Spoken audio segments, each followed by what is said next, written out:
पाचोरा नगर परिषद निवडणुकीमध्ये यंदा शिंदे गटाची शिवसेना विरुद्ध भाजप असा थेट सामना रंगलाय। विशेष म्हणजे या लढतीमध्ये आजी माजी आमदारांच्या पत्नी नगराध्यक्ष पदासाठी रिंगणामध्ये आहेत। गेल्या 10 वर्षांपासून पाचोरा नगर परिषदेमध्ये आमदार किशोर पाटील यांचं वर्चस्व राहिलंय। यंदा नेमकं काय होणार याकडे सगळ्यांचं लक्ष लागलंय। ही लढत फक्त नगराध्यक्ष पदाची नसून आमदार किशोर पाटील आणि माजी आमदार दिलीप वाघ दोघांच्या प्रतिष्ठेची बनलेली आहे। पाचोरामधून आढावा घेतलेला आहे आमचे प्रतिनिधी भूषण सिंचोरे यांनी। बघूयात।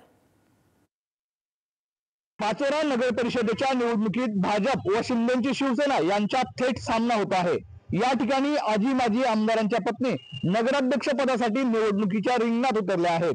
पाचोराचे आमदार किशोर पाटील यांच्या पत्नी या शिंदेच्या शिवसेनेकडून तर माजी आमदार दिलीप वाघ यांच्या पत्नी भारतीय जनता पक्षाकडून निवडणूक लढवत आहेत। सध्या पाचोरा शहरात निवडणुकीच्या निमित्तानं हाय व्होल्टेज ड्रामा रंगला आहे। आरोपांच्या फैरी झाडल्या जात आहेत। या निवडणुकीत काय होतं याकडे अवघ्या जिल्हावासियांचे लक्ष लागून आहे।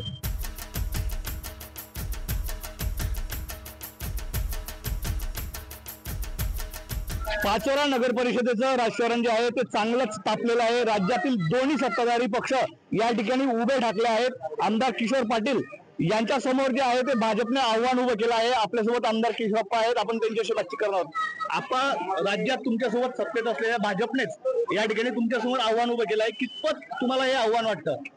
खरं म्हणजे भाजपला मी या ठिकाणी अजिबात आव्हान समजत नाही।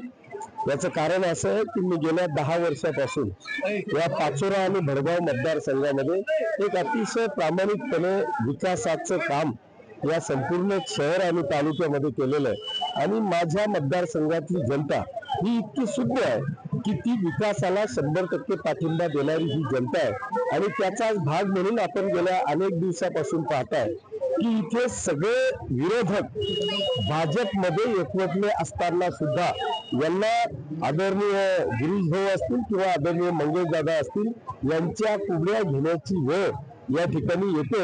इथेच त्यांचा पराजय आहे आणि किशोरप्पाचा विजय हा निश्चित झालेला आहे। हे चित्र आपल्याला संपूर्ण तालुक्यात पाहायला मिळतंय। हा माझा खऱ्या अर्थाने जनतेचा माझ्यावर असलेला विश्वास आहे। दिलीप वाघांना अनेक वेळा विधानसभेमध्ये नाकारलं। आता तर अशी नामुष्की दिलीप वाघांवर आली की त्यांची डिपॉझिट जप्त झाली, फक्त 5000 वोटिंग त्यांना मिळालेली आहे। त्याच्यामुळे हे शहर आणि हा तालुका 100% शिवसेना आणि किशोरप्पाच्या पाठीमागे समर्थपणे उभी आहे, याचा मला ठाम विश्वास आहे। पाचोरा नगर परिषदेत शिंदेची शिवसेना विरुद्ध भाजप अशी थेट लढत होत आहे। आपल्यासोबत भारतीय जनता पक्षाच्या उमेदवार सुचेता वाघ आहेत, आपण त्यांच्याशी संवाद साधणार आहोत। ताई, या ठिकाणी शिवसेनेसोबतच तुमची थेट लढत होत आहे। महायुतीमधील दोन्ही पक्ष जे आहेत ते समोरासमोर आहेत। कितपत आव्हान तुम्हाला शिवसेनेचं वाटतं? आम्ही त्यांचं आव्हान स्वीकारलेले 100% आमचा भारतीय जनता पक्षाचा विजय होणारच आहे।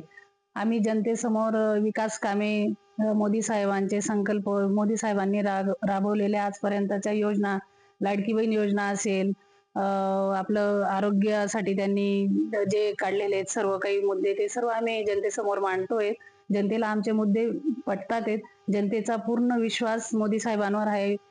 ताई, नगराध्यक्ष पदासाठी जे आमदार आहेत त्यांच्या पत्नी ज्या आहेत त्या तुमच्या प्रतिस्पर्धी म्हणून इथं समोर राहिलेल्या आहेत।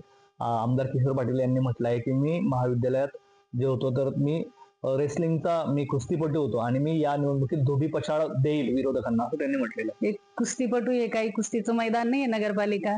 इथे आपल्याला लोकांसमोर जायचंय, लोकांच्या समस्या जाणून घ्यायच्या। आज एवढा मोठा गंभीर प्रश्न आहे पाचोऱ्यामध्ये पाण्याचा। सगळीकडे इतकं भरपूर पाणी असताना सुद्धा आमच्या पाचोरा शहराला दूषित पाणी पुरवठा 8-10 दिवसांनी होत असतो। वाटतच नाही ओपन प्लेस आहे, इतकी गंदगी आहे त्या ओपन प्लेसांमध्ये। आज आता आम्ही शिंदे कॅम्पात गेलो, इतकी घाण आहे तर चालता येत नाही। म्हणजे नगरपालिकेचं शून्य काम आहे त्यांचं, साफसफाई तर बिलकुल नाहीये। भूषण चिंचोरे, पुढारी न्यूज, जळगाव।